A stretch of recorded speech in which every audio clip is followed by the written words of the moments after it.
The remaining part of the lesson, women change the world. Okay, നമ്മൾ ഇന്ന് women's change the world second പാർട്ടാണ് പഠിക്കാൻ പോകുന്നത്. Okay, നമ്മൾ ഇന്ന് പഠിക്കാൻ പോകുന്ന topic learning for change, schooling and education today, women's movement. ഈ മൂന്ന് ടോപ്പിക്സ് ആണ് നമ്മൾ ഇന്ന് പഠിക്കാൻ പോകുന്നത്. ഓക്കെ, അപ്പോൾ first learning for change. Learning for change, മാറ്റത്തിനായി പഠിക്കുന്നു. Going to school is an extremely important part of your life. ഇപ്പോൾ സ്കൂളിൽ പോകുന്നത് ജീവിതത്തിൻ്റെ ഒരു പ്രധാന ഭാഗമാണ്.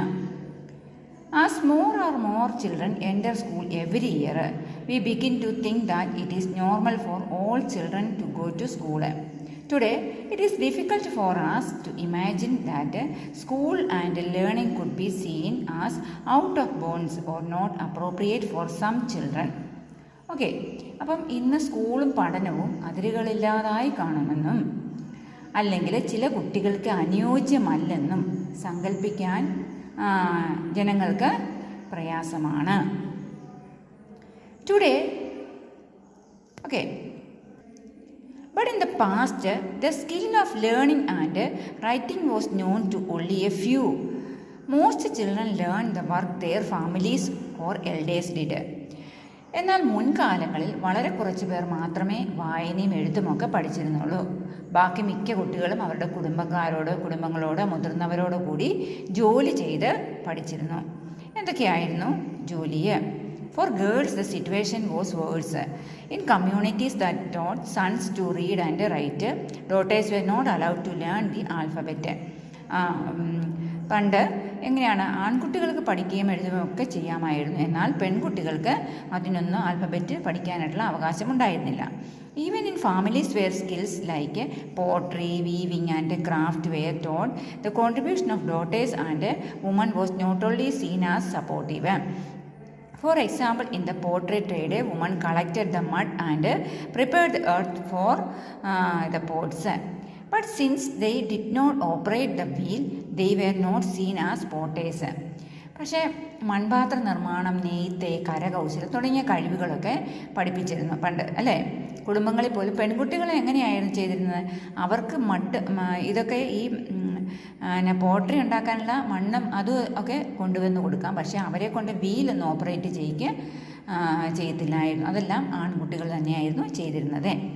In the 19th century, many new ideas about education and learning emerged.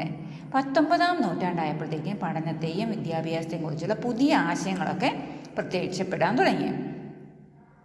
അപ്പം എന്താണ്, schools become more common and communities that had never learned reading and writing started sending their children to school.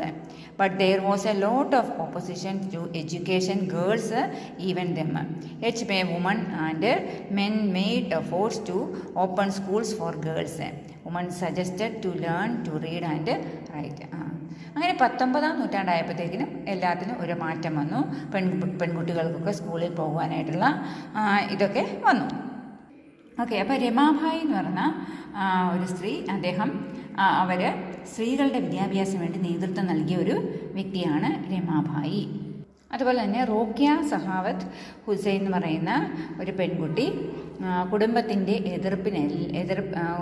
എതിർപ്പിനെയെല്ലാം മാറ്റി മൂത്ത സഹോദരിമാരിൽ നിന്നും English പഠിച്ച് റോക്കിയ സഹാവത്ത് ഹുസൈൻ പ്രശസ്ത എഴുത്തുകാരിയായി തീർന്നു. Okay, let us read about the experience of Rashundra Devi, who was born in West Bengal some 200 years ago. At the age of 60, she wrote her autobiography in Bangla. Her book titled Amar Jeevan is the first non-autobiography written by an Indian woman. അപ്പോൾ അമർ ജീബാൻ എന്ന ആത്മകഥ എഴുതിയ ആദ്യത്തെ Indian വനിതയാണ് ബംഗാളിലെ ആരാണ്? വസുന്ധര ദേവി എന്ന സ്ത്രീ. ഓക്കെ, അപ്പോൾ വസുന്ധര ദേവിയെക്കുറിച്ചുള്ള ഒരു പാരഗ്രാഫാണിത്, നിങ്ങൾ വായിച്ചു നോക്കുക. Okay, then next, schooling and education today. അപ്പം സ്കൂളും വിദ്യാഭ്യാസവും. Today both boys and girls attend school in large numbers. Yet As we will see, there still remain differences between the education of boys and girls. അപ്പോൾ സ്കൂളും വിദ്യാഭ്യാസവും ഇന്ന് ആൺകുട്ടികളും പെൺകുട്ടികളും ധാരാളം പേര് സ്കൂളിൽ ചേരുന്നുണ്ട്. Okay. India has a census every 10 years which counts the whole population of the country. എല്ലാ 10 വർഷം കൂടുമ്പോഴാണ് ഇന്ത്യയിൽ സെൻസസ് നടത്തുന്നത്. It also gathers detailed information about the people living in India, their age, schooling, what work they do and so on. അപ്പോൾ അതിനനുസരിച്ച് ഇന്ത്യയിലെ ആളുകളുടെ ഏജും അവരുടെ വിദ്യാഭ്യാസവും എല്ലാം നമുക്ക് അവരുടെ ജോലി എന്താണെന്നൊക്കെ മനസ്സിലാക്കാനായിട്ട് പറ്റുന്നു.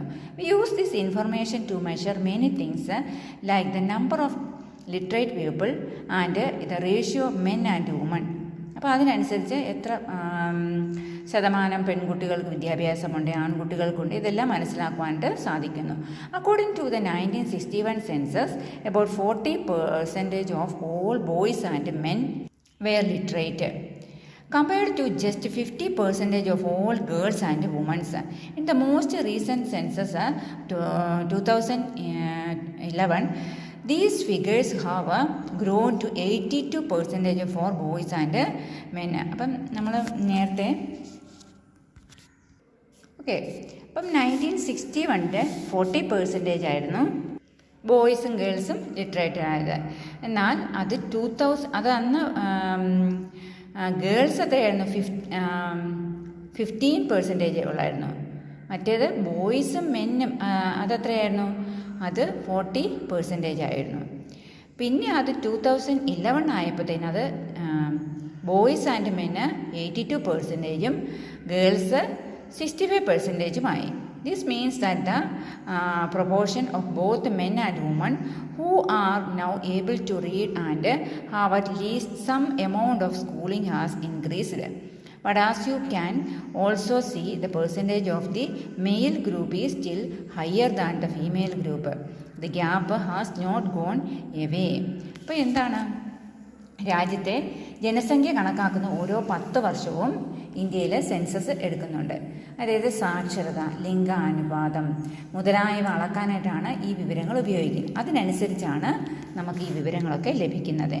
അപ്പം ഗേൾസ് എന്നിട്ടും 65% മാത്രമേ എത്തിയിട്ടുള്ളൂ. ബോയ്സ് ആണേലോ 82% എത്തിയിട്ടുണ്ട്. Okay, here is a table that shows the percentage of girls and boys who leave schools from different social groups. Scheduled caste is the official term for Dalit and scheduled tribe is official terms for Adivasis. Okay, അപ്പോൾ ധാരാളം SC/ST കുട്ടികൾ ചെറുപ്രായത്തിൽ തന്നെ school വിട്ടു പോകുന്നുണ്ട്. അതായത് you have probably noticed in the about table that SC/ST and SC/ST girls leave school at a rate that is higher than the category all girls.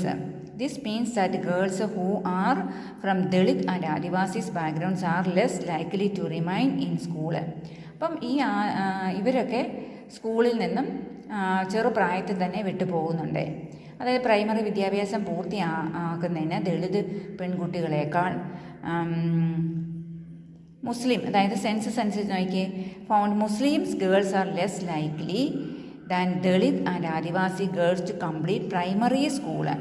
അപ്പോൾ primary വിദ്യാഭ്യാസം പൂർത്തിയാക്കുന്നതിന് ദളിത് പെൺകുട്ടികളെക്കാൾ മുസ്ലിം പെൺകുട്ടികൾ കുറവാണെന്നാണ് ആ സെൻസസ് അനുസരിച്ച് മനസ്സിലാക്കാനായിട്ട് സാധിക്കുന്നത്. അതായത് 2014 സെൻസസ് വ്യക്തമാക്കുന്നത്. അപ്പം മുസ്ലിങ്ങൾ സ്കൂളിൽ പഠിക്കാനായിട്ട് താല്പര്യം കാണിക്കുന്നില്ല, മുസ്ലിം ഗേൾസ്. അത് പല കാരണങ്ങൾ കൊണ്ടും ഉണ്ടാകാം. അതായത് there are several reasons why children from Dalit, Adivasis and Muslims communities leave school. In many parts of the country, especially in rural and poor areas, there may not even a proper schools nor teachers who teach on a regular basis. If a school not close to people's home and there is no transports like buses or vans, parents may not be willing to send their girls to school. Okay, അപ്പം അതായത് ഈ school അവരുടെ വീടിന് അടുത്തുള്ള school ഉണ്ടായിരിക്കത്തില്ല. അതുപോലെ അധ്യാപകരുടെയും കുറവ്, സ്കൂളുകളുടെ ലഭ്യത, അതുപോലെ ഗതാഗതം ഇല്ലാതെ വരിക, ഇതൊക്കെ, അതുപോലെ വിദ്യാഭ്യാസ ചെലവ്, അധ്യാപകരുടെയും മാതാപിതാക്കളുടെയും ഒക്കെ നിസ്സംഗ മനോഭാവം, ഇതൊക്കെ കുട്ടികൾക്ക് സ്കൂളിൽ വരാനായിട്ടുള്ള താല്പര്യം കുറയ്ക്കുന്നു. Okay, next women's movement. Okay, അപ്പോൾ women and girls now have the right to study and go to school. അപ്പം there are our spheres like legal reform, violence and health, where a situation of women and girls has improved. These changes have not happened automatically. Women individually and collectively have struggled to bring about these changes. This struggle is known as women's movement. Okay, അപ്പോൾ ഈ മാറ്റങ്ങൾ വരുത്തുവാണ്ട് സ്ത്രീകൾ തന്നെ മുന്നോട്ട് വന്നു. സ്ത്രീകളുടെ കൂട്ടായ്മയും വന്ന് അങ്ങനെ ഒരു വനിതാ പ്രസ്ഥാനം ഉണ്ടായി. ഓക്കെ.